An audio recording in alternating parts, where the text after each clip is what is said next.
গতকাল যুব ভারতী ক্রীড়াঙ্গনে মেসিকে দেখতে না পেয়ে যে চূড়ান্ত বিশৃঙ্খল পরিস্থিতি তৈরি হয়েছিল, যার তদন্ত কমিটি গঠন করে দিয়েছিলেন মুখ্যমন্ত্রী, সেই তদন্ত কমিটি আজ পৌঁছয় যুব ভারতী স্টেডিয়ামে। অবসরপ্রাপ্ত বিচারপতি অসীম কুমার রায়ের নেতৃত্বে 3 সদস্যের এই তদন্ত কমিটি তারা যুব ভারতী স্টেডিয়ামে আজ সকালে যায় এবং বিভিন্ন জায়গা তারা পরিদর্শন করেন। এই তদন্ত কমিটিতে যেমন অবসরপ্রাপ্ত বিচারপতি নেতৃত্বে রয়েছেন, পাশাপাশি মুখ্য সচিব, স্বরাষ্ট্র সচিব রয়েছেন।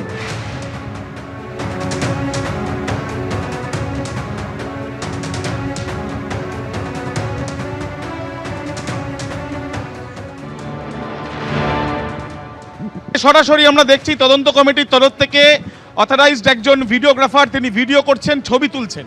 এবং এই ছবি তোলার পেছনে কারণ কি, কিছুক্ষণ আগে, ঠিক 2 মিনিট আগে আমরা দেখলাম রাজ্যের স্বরাষ্ট্র সচিব, রাজ্যের মুখ্য সচিব এবং অবসরপ্রাপ্ত বিচারপতির এই যে 3 জনকে নিয়ে বিচারপতির নেতৃত্বে, অবসরপ্রাপ্ত বিচারপতির নেতৃত্বে যে তদন্ত কমিটি রাজ্যের তরফ থেকে তৈরি করে দেওয়া হয়েছে, মুখ্যমন্ত্রী ঘোষণা করেছেন, সেই কমিটির তরফ থেকে একেবারে মাঠে আমরা দেখলাম সরাসরি মাঠের দিকে এগিয়ে যেতে 3 জনকে, অর্থাৎ এই যে 3 জন কমিটির সদস্য এবং তার সাথে সাথে ভিডিওগ্রাফার, তাকেও দেখা যাচ্ছে যে ভিডিওগ্রাফার তারাও কিন্তু এখানে ভিডিওগ্রাফি করছেন। কিন্তু দেখা যাচ্ছে যে আজকে এই গতকালকে ঠিক যে সময় আমরা দাঁড়িয়ে রয়েছি, এই সময় হচ্ছে যখন তাণ্ডবের শুরু, এবং এই যে তাণ্ডবের শুরু যখন হয় তখন থেকে আমরা দেখতে পেয়েছি যে রাস্তার উপরে আমরা দাঁড়িয়ে আছি, মেসির যে পথ দিয়ে ভেতরে প্রবেশ করেছে এই স্টেডিয়ামের ঠিক 29 নম্বর র্যাম্পের পাশে, সেই জায়গায় ওপর দিয়ে নেট লাগানো এবং যেখানে সিট থাকার কথা, অর্থাৎ যেখানে দর্শকরা এসে আসন গ্রহণ করেন, সেই আসনগুলো সমস্ত কিছু এর ওপরে, জালের ওপরে। শুধুমাত্র তাই কি, পাতার মতন একের পর এক সিট চারিদিকে পড়ে রয়েছে।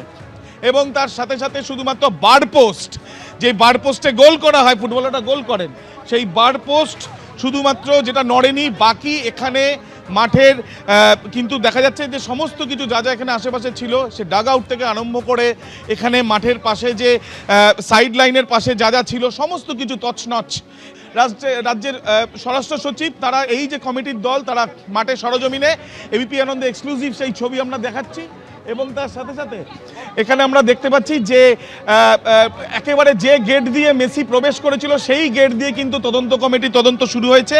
তারা সরাসরি যে গেট দিয়ে মেসি যখন প্রবেশ করে, সেখানে কতজন উপস্থিত ছিল, মেসির গাড়িতে থেকে যখন নামার পরে, তারপরে ঠিক যে জায়গাতে জমায়েত ছিল শত্রুঘ্ন দত্ত সহ অন্যান্যদের, সেখানে অরূপ বিশ্বাসকেও আমরা দেখেছি এবং তার সাথে সাথে আরও বেশ কিছু ব্যক্তিদের দেখা যায়, তাদেরও কিন্তু এখানেই আমরা দেখেছি যে এই জায়গাতেই কিন্তু, এখান থেকেই কিন্তু শুরু, এবং এখানেই ইতিমধ্যে কমিটির টিম সরাসরি আমরা দেখছি যুব ভারতী ক্রীড়াঙ্গনে।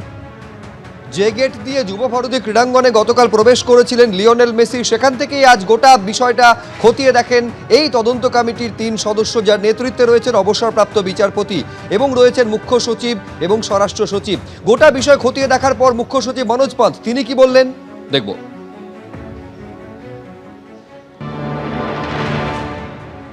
ভিডিওগ্রাফি হয়েছে, ফটোগ্রাফি আমরা করেছি, এখন সব জিনিস খুঁটিয়ে আমাদের 15 দিনের মধ্যে রিপোর্ট দেওয়ার নির্দেশ আছে। একটু সময় দিন, সব জিনিস আপনাদের সামনে আসবে, আমরা পুরো তদন্ত করে রিপোর্ট। রিপোর্ট কি আপনারা পেলেন?